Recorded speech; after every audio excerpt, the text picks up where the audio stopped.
It's like a butterfly flapping his wings deep down into the forest, man. It's gonna cause a tree fall like 5,000 miles away, man. There ain't nobody seeing nobody.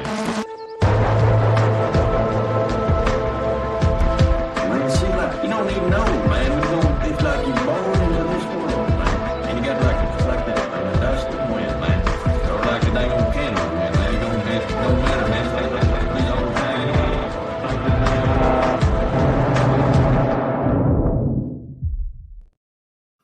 All right. Ross Spanish, welcome to the Jay Burden Show. How you doing, man? Hey, man. I'm doing good. Good to be here. Yeah, man. I'm excited to have you on. I get a lot of emails asking to be on my show, and I don't respond to probably 95% of them because either it is very clearly just naked self-promotion, right, for some kind of crypto scam, or it's an insane person. I think I've joked live on air before about I won't name his name, but a fairly prominent end times historian and non-licensed medical doctor that is constantly trying to get on my show. So point is, when I read your email, I was really intrigued at the book that you've written. And so before we jump into that, could you just describe, who you are and what you do? Sure. So I am a market research analyst and a journalist. I've been writing about pop culture and politics for about a decade now. And I've worked for all sorts of publications, written for all kinds of publications, but the books are kind of what I do as my passion project in my spare time when I'm not producing research on entertainment companies. All right. Does my mic still sound good? Yeah, you still sound good. Cool. Just wanted to make sure. Despite using this software multiple times a week, I still managed to get my inputs and outputs mixed up. Sometimes it'll just default you to like the webcam or something. That happens to me too. Exactly, right? Very professional podcast.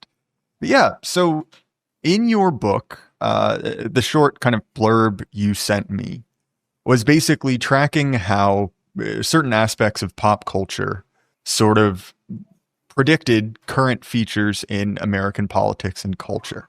And so, you mentioned your background as a researcher and a journalist, but what was the genesis of this book? What got you interested in this topic and sort of started your research in this direction?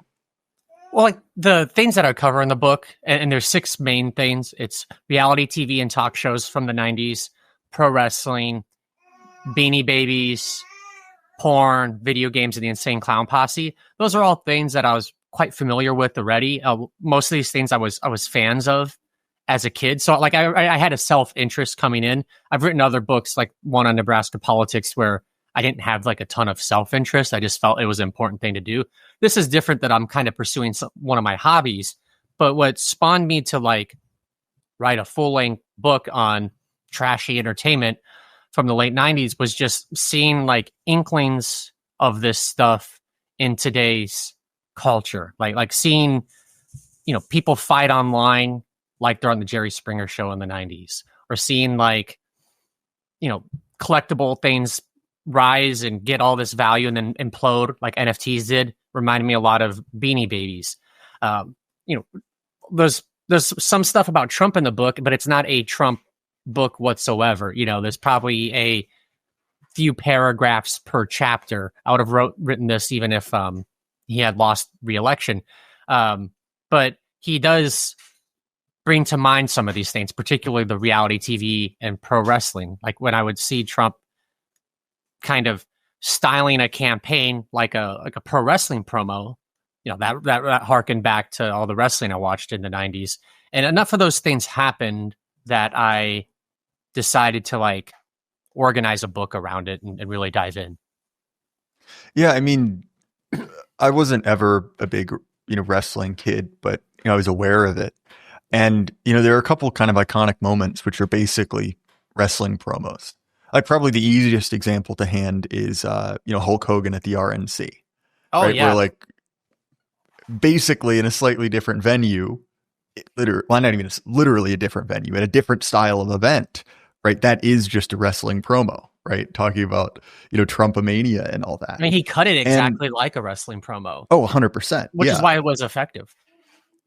Right. And I think that there's something kind of interesting to that. So I grew up in the kind of, I was not allowed to watch a lot of reality TV when it was at its height, but it was sort of every time I went over to someone's, to a friend's house, their older siblings were watching, Cribs or whatever, the kind of like high point of like MTV reality shows. And I think that there is a very real way in which the internet is an extension of that, where obviously, internet interactions are not scripted. There is this kind of way in which it is quote unquote real life. And also, as you said earlier, right, like with that comes this sort of like trashiness to the whole thing. And look, like I'm certainly not immune to that, right? I'm not trying to come off as some kind of moral arbiter in that sense. But yeah, it is an interesting through line. Yep.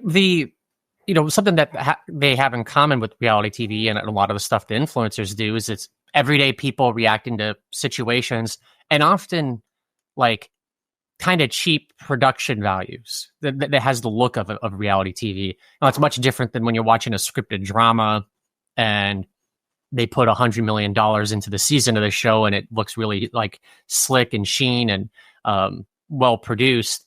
A lot of the content people want to consume, I think, is that amateur looking stuff, and that really came to the forefront in the 90s with the rise of reality and all those competition shows. They're made at a fraction of the cost of a scripted show or other types of TV, and people loved them. Like, they like the drama, they like the petty interactions. I think that's part of the reason how people get addicted to Twitter and TikTok. They, as much as we bemoan the fights and the loss of civility, we can't stop looking at it and engaging with it. Yeah, I mean, there's definitely something to that, right? It sort of activates a very primal part of the human brain, right? This kind of like group, like fight, right? Like you're a part of a group, you're being attacked. And I mean, honestly, you see that probably because of its relatively higher amount of cultural prominence, but in like the progressive world very cleanly, right? It's like this person is attacking this group, go get them. But it's more prominent, but that doesn't mean it's exclusive, right? Similarly, much ink has been spilled on cancel culture. But the problem is it's like, yes, sure, this is a egregious form of it, but it's effectively human nature, right? Someone is going after you, go get them, right? Join up, squat up, and go, make their life a living hell. And obviously there's a difference between the like, small human settlements in which that instinct was sort of formatted, right? It's not your village, it's your sort of like online community in heavy scare quotes, right? I kind of hate that term, but it is one of these things where it's like, it's sort of an unfortunate, just kind of aspect of, the human animal, right? This desire to basically, join a mob and go get someone. Well, one of the things I think is very endearing to viewers, whether it's reality TV, talk shows, or people liking and commenting on this video on YouTube or on Twitter, is the participatory aspect. And you didn't have as much of that in pop culture before, like the talk shows really took off. You would just kind of get programming that just comes at you. You couldn't interact with it really. You're just consuming it. And of course, that's the way for the viewer at home. But with like the talk shows, they're taking everyday people and putting them on stage. So that's a little bit participatory. It's not like, just A-list celebrities. But the audience questions were such a big part of those shows. At the end of the episode, they're going to have some guy come on and grill the people on Jerry Springer for all their immorality. The guests want to be on TV too now. And I think that urge is with us in like YouTube and all the online stuff that we have. Like the viewers want to be part of the conversation. That's what's like so nice about watching a show on YouTube or getting into a fight on Twitter that you don't get from watching HBO is you can inject yourself in the conversation and feel like you're part of it. Yeah, well, there's definitely something to that. People talk about the parasocial relationship, right? Like you listen to a podcast every morning for 5 years and you feel like the hosts are your friends. And certainly, right, some of that happened, in the era of network television, right? You talk to older people and they have this sort of attachment to, legacy TV figures. But that sort of kicked into high gear when, you can pay, $2.50 to send them a message and they'll react, right? There's some level of, give and take to it. And I mean, I think it's no shock that a lot of this kind of extreme, I don't want to say low effort, but extreme low production value content. Like look at the explosion of these kind of like all day streamers, right? Whether they're doing like IRL stuff or they're just walking around doing their lives, or the guys that spend, 8 hours a day, 5 days a week interacting with people, right? That was largely that we saw a massive explosion in that content over the pandemic, right? Where it's like, you don't have anything to do. You don't have as much social, much of a social output. And there was sort of a rise. And when I say fall, I mean, it's still there, but I mean, many of these people talk about how much money they were making during COVID, how that's sort of gone away. It turns out, people who have jobs can't necessarily spend all their time doing that anymore. But it was this sort of interesting, like sort of like surrogate activity, right? It was like a way in which the parasocial replaced the social. And that still exists at, perhaps like a less frequent occurrence now. But I mean, when you combine that with, and forgive me, I might be out over my skis here, but an increasingly fractured culture where, there may not be anyone in my neighborhood who's interested in the same things or has the same views that I do. And you can turn to that sort of like modern day, reality TV, like internet community, right? Kind of like online personality cult. It's no shock that that's very attractive to people. Yeah, these shows can appeal to people in a way, whether it's a reality show or just like a YouTuber, they can appeal to people in a way that a show that's trying to be made for as many people as possible, like just to reach a mass audience, doesn't. Like that niche show is really tailored to the thing you're into. It probably matters more to you than like Friends does, or today it'd probably be something more like Stranger Things, which is just like they're just trying to just have a mass hit. That type of programming though, that's niche like that. There's to reach that niche, you're producing thousands of variants, and they can't all be high production costs. Like when reality TV takes off, you see the number of different TV series produced per year skyrocket. Like, because you can produce 5 reality shows for every scripted show. Now it's just like that on crack. When you go to YouTube, you can do you can have 100 YouTubers appealing to that demographic for every like few reality shows.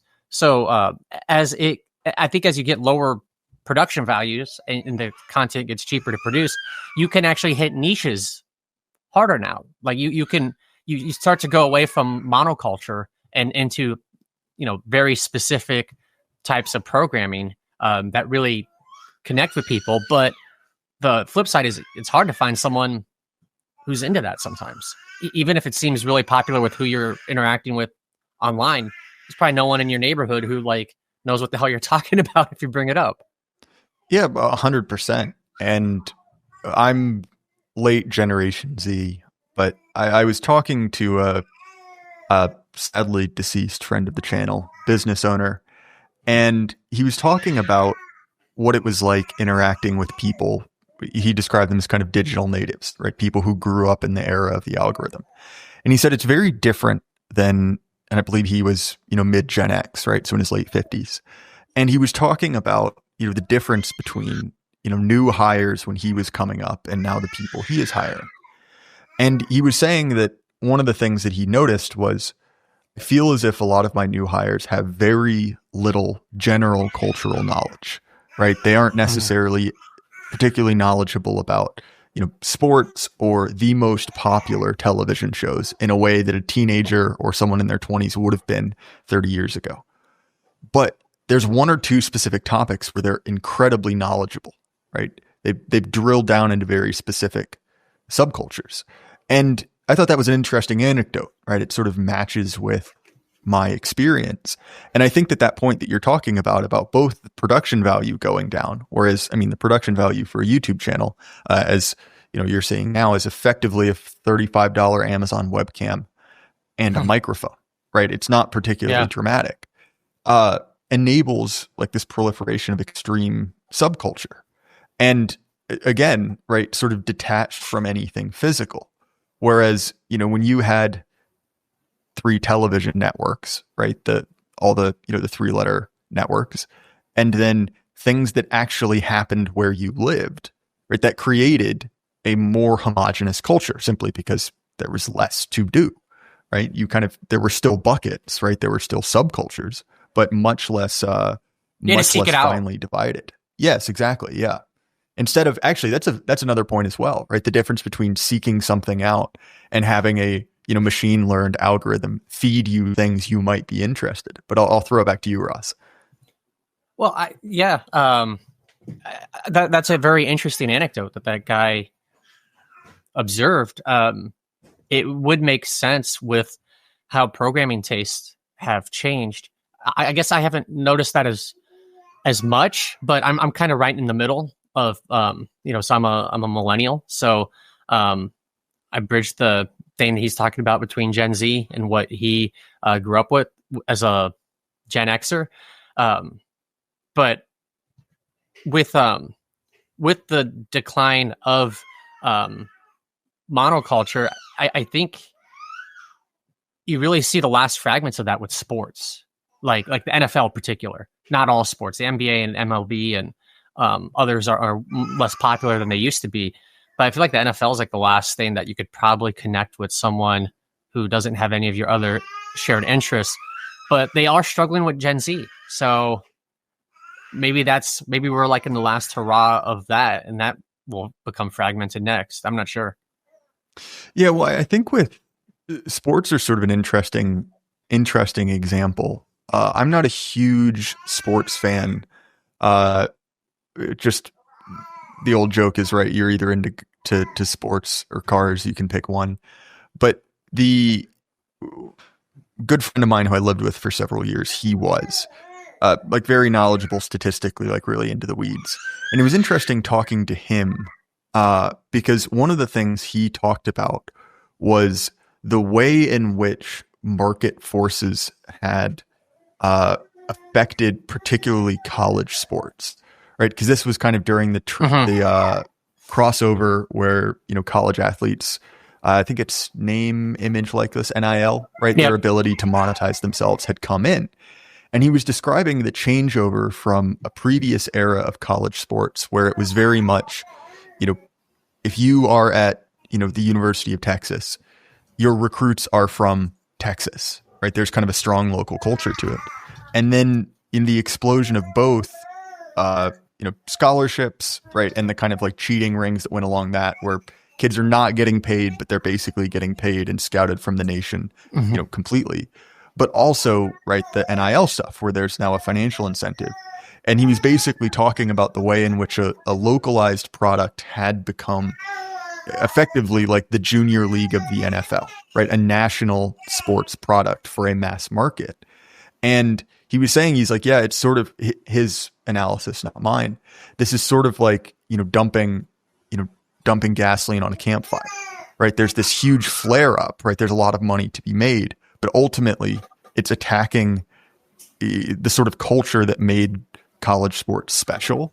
And I don't know, again, it's sort of off topic, but I thought it was an interesting piece of analysis there, as tastes change. And again, the proliferation of, digital platforms making it so that, you are not simply getting, the game syndicated in your area, but you can watch, any game all at once, right? Again, taking these college teams and almost turning them into, national sports franchises in the same way that like, the Yankees or the New York Giants are.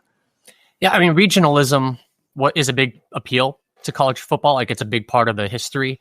Like just seeing how teams in the historic Big Ten and teams in the South and the cultures that developed in them around them were very distinct, and that was like part of their fandoms and tied to the history of their college towns.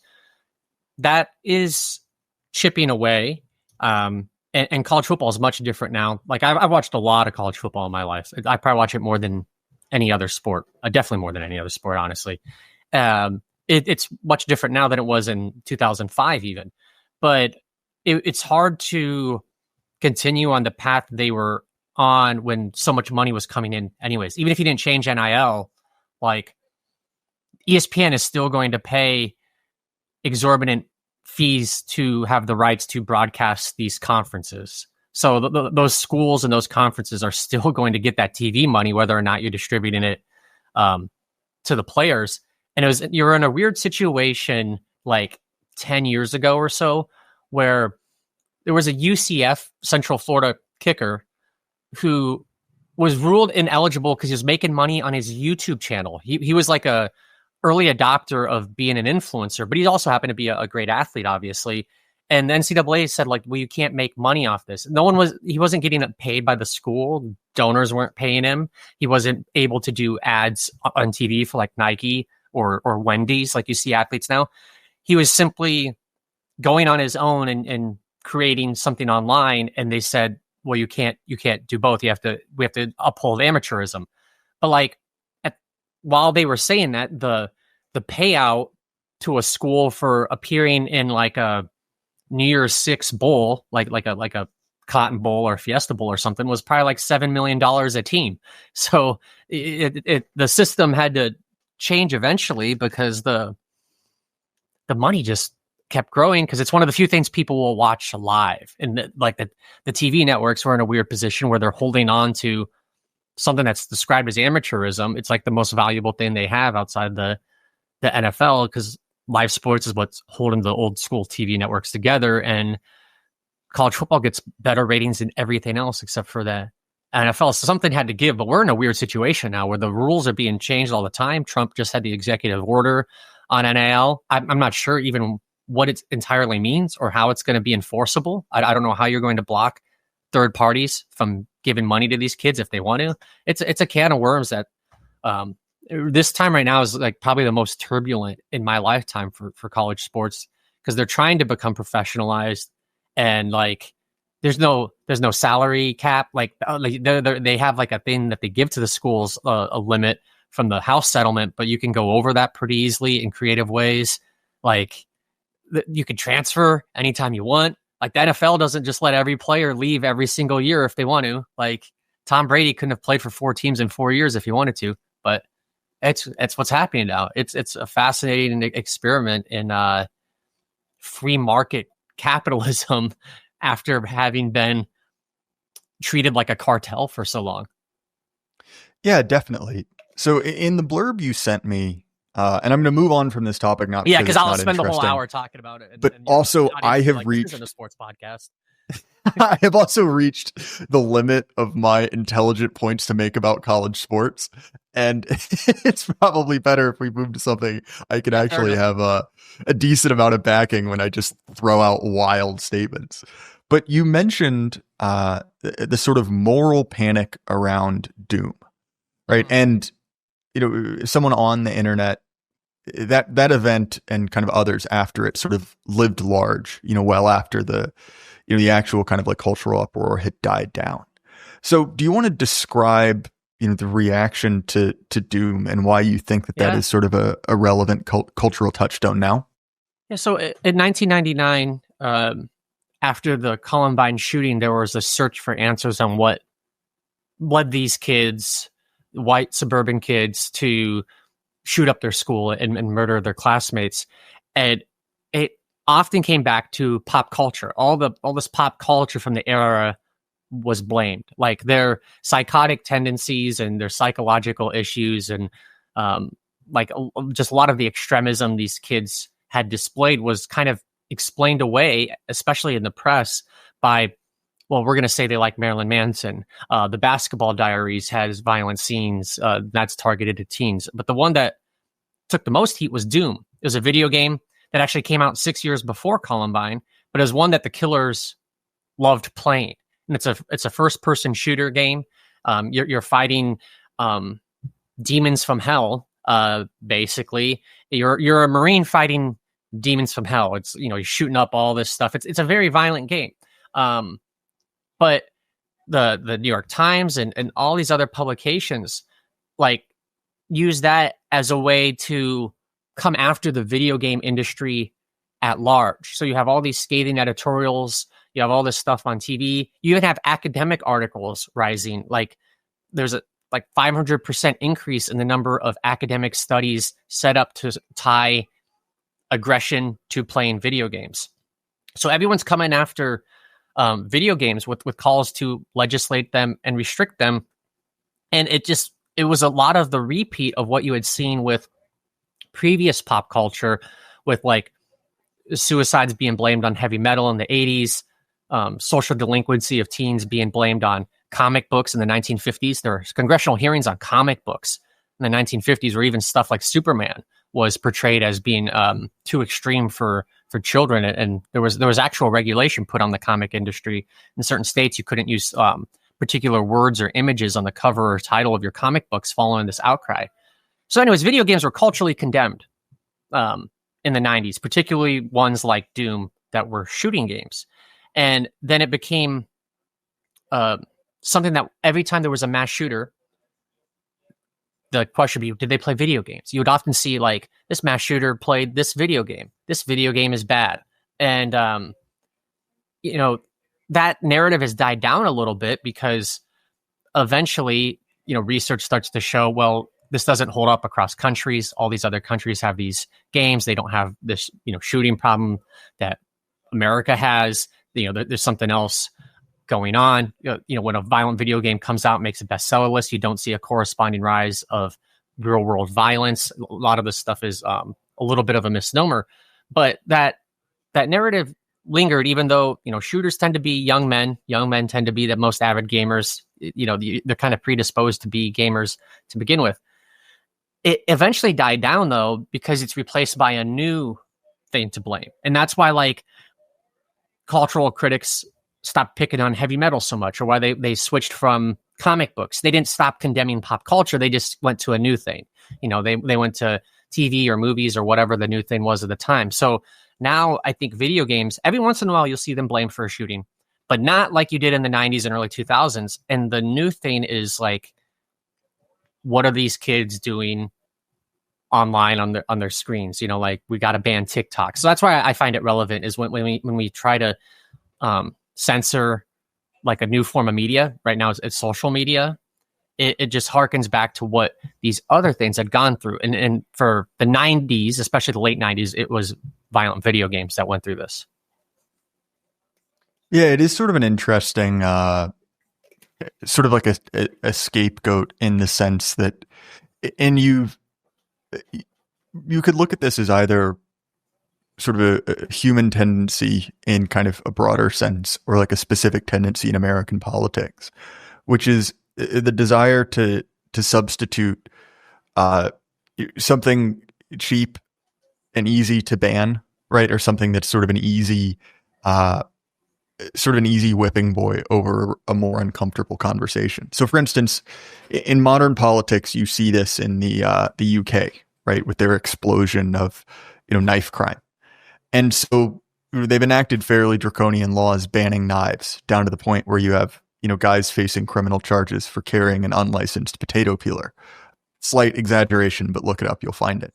And most recently, right, they've basically just banned swords, which Ross, I'm not trying to talk down to you here, but it may shock you.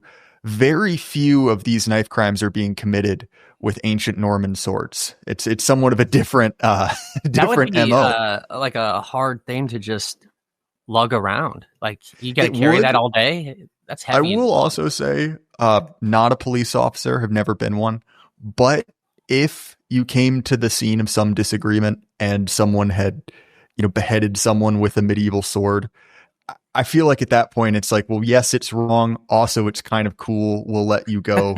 Have a good day, sir. But point is, there was that Power Ranger. One of those Power Rangers in real life killed a guy with a sword. It was like a that's former cool. Red Ranger. Yeah, I think it was in his own house though, so like he didn't have to, go out into the wilderness and have this on him as he's riding the subway or taking a cab or whatever. Honestly, now that I'm saying this, a return to a culture where everyone is carrying a sword at all points, I could be convinced. But point is, right?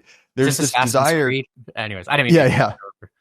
but there's this desire to basically to externalize the cause of the issue, right? The issue isn't certain policing policies, the result of certain immigration patterns. It is this object we can get rid of, and that means we're doing something, and we're doing something that is relatively easy, right? You just say, hey, these are banned. Maybe you go to some collector's house and steal stuff and melt it down into park benches or whatever. And then, if some guy turns up with a sword, you arrest him and make a big deal over it. And you've done something, right? You get to tell your voters, we solved it. We went after the issue in a way that's very easy for you, right? As a way to sort of save face politically, but doesn't actually address the root cause of the issue.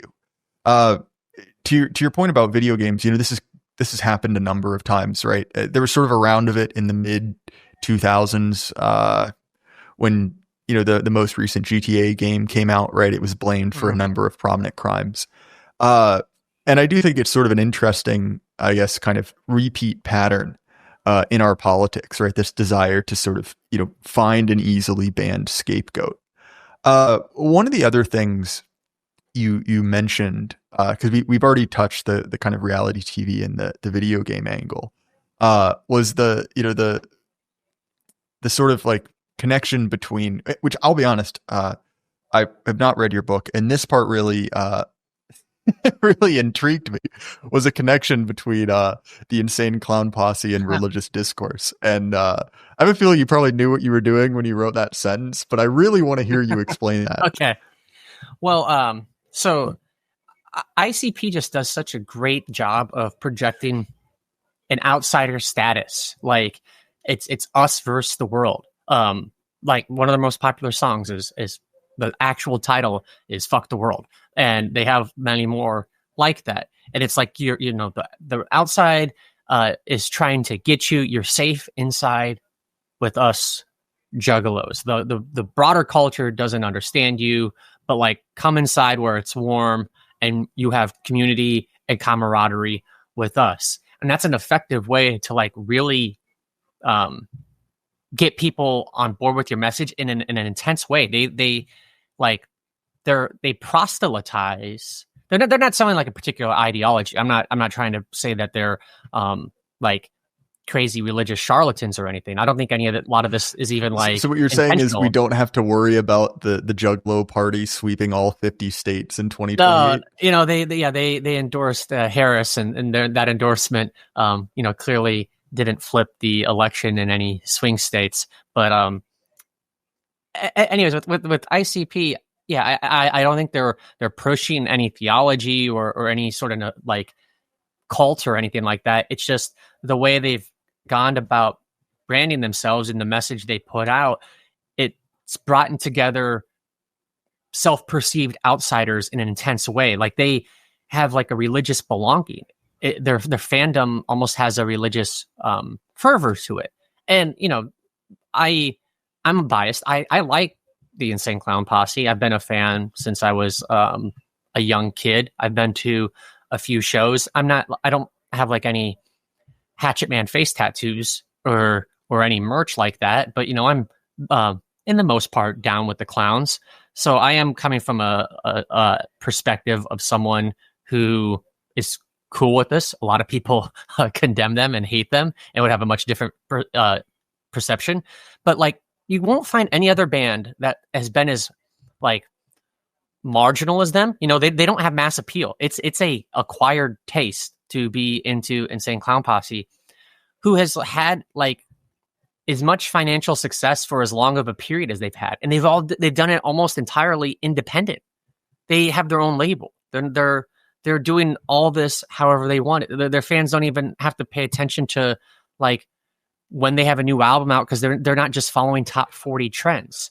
They are just like in this band no matter what they do, and that sustains them. They've had just tens of thousands of fans rather than millions of fans like a rock star would, and they've had a lucrative 30-year career that's still going based off of religious appeal. And I find that incredibly fascinating because they have been considered the worst band of all time by multiple music magazines. Yeah, this is something that we mentioned earlier, right? Which is the term has been coined, right? The altification of the mainstream, where there is sort of no or very limited kind of like universal culture anymore. What you have is this kind of heterogeneous group of, different subcultures, right? All viewing themselves in opposition to a mainline culture that really doesn't exist anymore. I have a pretty limited amount of experience with the Insane Clown Posse. A bunch of their movies were free on Amazon for a while, and so me and some college buddies, with the help of some liquid social lubricant, enjoyed those quite a bit. I don't necessarily remember them. Was it Big Money Rustlers and Big Money Hustlers? Yes, that's 100% what it was. Yeah. Yeah. So I have seen that. I mean, technically, I don't know if you could really ask me for a plot summary at the moment, but it's actually the same movie. Just one is, it's the same plot. One is like a Western and the other one is like a gangster movie. The Western one is the one I've seen. Same shit happens. Yeah. Okay. Well, I saw a meme online where it was like parodying the Marilyn Monroe thing. And it was, if you can't have me at Big Money Rustlers, you don't deserve me at Big Money Hustlers. And there'll be 5 people who listen to this who will like that. The rest of you say, well, what is he talking about? But point is, right, like this incredible proliferation of subculture. And I think that, the Juggalos were sort of ahead of the curve there, right? In that there are all of these, and I don't know them from within that subculture, but all of these sort of in-group signals, how you dress, what you wear, these kind of innocuous things that to anyone else seem like just simply kind of a facet of how someone dresses or acts. But there's sort of this, oh, you're one of us social signaling. And you see that everywhere. And I think that is sort of an interesting thing, again, because you mentioned the independent nature of, I was about to say the ICP economy, which is probably technically an accurate term, but just a very weird phrase to have said. But where it is, on one hand, sort of self-contained. And I think that this, again, is a feature of, the internet, which has enabled people to monetize their activity in a way that is sort of detached from a traditional corporate structure. Now, obviously, I have to make nice with Google. I have to make nice with Spotify. I can't completely, escape from that system. But, that again, right, sort of detaches, the average consumer, sort of atomizes them away from mass culture, because you don't have, if you are a worker in this sort of like alternative internet economy, you don't have the water cooler anymore. There isn't that kind of social pressure.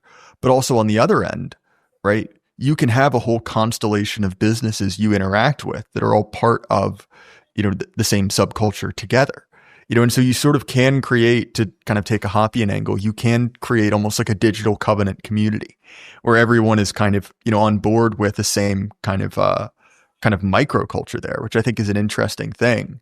And you're going to have to give me the ICP history, but when did that group form and when did they kind of achieve their cult status, right? Because it would have to have been, much before the rise of that in other spheres. Yeah. So they, their first album, Carnival of Carnage, it comes out in 1992, but they really achieved national recognition in 97. And it's because they get booted off of a Disney owned record label. So they weren't independent at that time. As they got bigger, like in the underground, they get signed to a label that's a subsidiary of Disney. Disney at the time was being boycotted by Southern Baptists and other groups for promoting material that they thought was obscene, for being too gay friendly, for all these other things. And so Disney went about like purging some of its more controversial stuff, or at least trying to distance itself from it a little bit. And they kicked off ICP from the label before the album that they signed them for was actually released. And then that gave ICP so much organic attention because they're getting screwed by the man. Like they're, this big corporation is here treating this like little music group unfairly. There's people who want to rally behind that. Like, people want to side with musicians over record labels who are screwing them over. And that makes the Great Malenko become way more popular than their previous albums, and it helps them have their next album, the Amazing Jekyll Brothers in 1999, go platinum. And it's at that point in the late 90s that they hit their peak. They're still an acquired taste, but they have 2 records that sell over 1 million copies. They're on Woodstock 99. They are into pro wrestling and have their own federation, and then they actually start wrestling for WWF and then WCW. So they are as close to mainstream as they'll ever get at that period. And then they go, with their own label eventually. They're away from all of the Disney stuff, and they are super independent. And that, like, national fascination with them is still there a little bit, but they don't ever reach the peak that they did in 97. And of course, the music industry changes a lot. Like Napster comes out in 99. You're never going to have an album that's going to sell over 1 million copies, after that, if you're ICP. But their rise also coincides with like religious affiliation eroding in America. Like 92 is kind of like the last year, according to like Pew data, where you have the vast majority of Americans affiliating with a religion. As ICP gains steam, it correlates. It's not a cause by any means, but it correlates with the idea of religious nuns, not NUN, not the Catholic nuns, NONE, people who have no religious affiliation, rising. And I think a lot of those individuals replace their religious belonging with, they fill that hole with pop culture. Most don't do it with ICP, but some do. Yeah, that's sort of an interesting thing. In that famous book, Bowling Alone, right, which is sort of chronicling the decline of American civic and social institutions. You sort of see a similar thing, right, which is the traditional ways in which people have given themselves identity, right? The institutions that they are associated with, the clubs, the churches where they go, was sort of falling away, right? You also see this in the idea of, the death of the third place, right? Where do you go that is not, your home or your job to engage with people socially, right? In a British context, we could imagine, the pub, small town America, it might be, the Elks Lodge or whatever, the, VFW. Oh, it's also the bar in my hometown. So the pub is exactly. Right. Relatable. Depending on where you are. And, with the decline of those institutions, right, there's still a human need for identity. There's still a human need for an institution to associate yourself with. And so it's no surprise that, pop culture sort of became sort of like a synthetic substitute for that. And to this point, this is something that you see on social media. I've been off of kind of like normie friendly social media since 2020 for reasons you can probably surmise. But point is, I was actually just talking with, my tenant and his wife last night about this, where social media has dramatically changed. There was sort of this high water mark where everything was an association. So it's like, oh, you're using that product. I see you wearing this. That must mean you are, XYZ conservative fascist or, Stalin supporting tanky communist, right? Things, political identity and social identity had become so intermixed, even down to the point of like, what are your vices? Do you smoke weed? Do you use a vape? Do you use nicotine pouches? Was seen as a, social signifier with a lot of cultural baggage to it. And so, according again to this person I was talking to last night, so the definition of an anecdote, right? One person I talked to was saying that, in the wake of that, it created a kind of a die-off on certain social media platforms. That, everyone is still on Instagram, at least apparently, but very few people post anymore, right? Because there's almost too much attached to it, right? There's too many identifiers, right? All of these little things, even downstream of pop culture, right, have become signifiers of certain allegiances, which I think is sort of interesting, right? In the way that we could say a national or a cultural identity has eroded. All of these, again, kind of heterogeneous, synthetic replacements have become highly fractious. Oh, you're this type of person, or oh, you're that type of person, in a way that's, again, and maybe it goes back to that kind of us against the world attitude you were talking about with the, with Juggalos. But, Yeah, it is sort of an interesting thing to see, again, as sort of an outside observer, someone who isn't super involved in either, pop culture or social media. But as we sort of enter into the sort of like not literal last chapter of your book, but the winding down our discussion, I want to talk about, you mentioned earlier, the rise and fall of collectibles, because this has been sort of an interesting thing, currently. Actually found this out at a Dollar General. Currently, Pokemon cards are really hot again among adults, and there's a mass market of scalpers and people really interested in it. So, do you want to talk about collectibles and perhaps the connection to NFTs?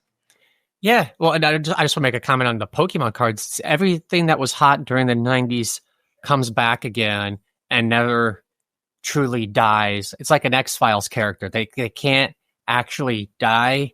They will come back in a new way. It's like the King of the Hill revival, which is actually pretty good. Pokemon cards coming back is just kind of hilarious to me because it's like, of course it would. Why wouldn't it? But in the 90s, the two things that really took off, especially in the late 90s, was Beanie Babies and Pokemon. And with Beanie Babies, they are a really fascinating case study because this is just a plushy stuffed animal that people were using for financial speculation.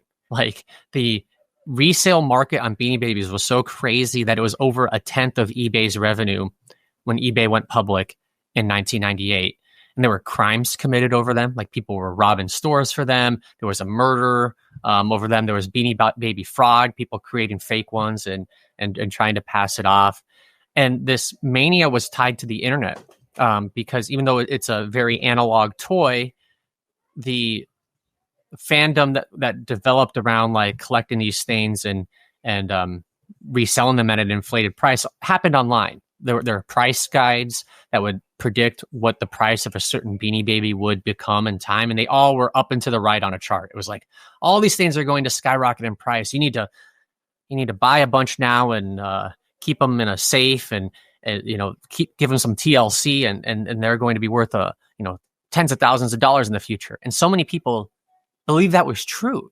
This community of collectors had like a religious zeal to it that they fed into each other's intensity about it. And they did actually drive up the price for a while. So those price guides seemed self-fulfilling at the time. But you ran out of suckers at some point because these are just mass-produced children's things. They're not actually rare. When you have millions of Bones the dog lying around in basements in the United States, they're not really worth more than their retail value. And so the bubble eventually pops, and Beanie Babies go from being something that people will wait in line and fight each other over and make hundreds of dollars reselling to things that are worth no more than the price that is set on them at the store within a few years. And there was like a lot of financial ruin for most of those collectors. And I found that to be kind of similar to what happened with the NFT community, where, some people got rich. There were some that sold for exorbitant prices, but this community of believers who was really into collecting and selling these things, they wanted to convince the whole world that there was all this value and that this market would be around for a long time. And that wasn't the case. The market didn't support it, and the bottom fell out, and they're still around. Beanie Babies are still around, NFTs are still around, but they're worth far less than they were when their collecting was at their peak. And these things, there'll be a new thing, just give it a few years. It's not like it's the end. I think Beanie Babies are just one of the sillier examples of this behavior happening. Yeah, so Ross, we are coming up to time. If people want to find more of you and perhaps purchase your book, what's a way that they can do that? Yeah, sure. Well, the book's on any website. You can get books. Go to bookshop.org or go to Amazon if you must for the convenience. And you can just find me at rossbenish.com. That's the easiest way to find some of my work. I'm on Twitter, but I don't post a whole lot unless if I'm rage tweeting about college football. Well, sure thing, man. I will make sure that all of those are linked in the description. It was a good conversation, man. I appreciate it. As far as my stuff, the Jay Burden Show is available, Apple, Spotify, YouTube, anywhere you listen to podcasts. If you want the episodes early and ad-free, you'll have to throw me a few bucks. You can do so on Substack, Subscribestar, Patreon, or Gumroad. Again, Ross, this was a ton of fun, man. Appreciate it. Yeah, I enjoyed the conversation. And everyone at home, keep your head up. Life can't last forever. Good night.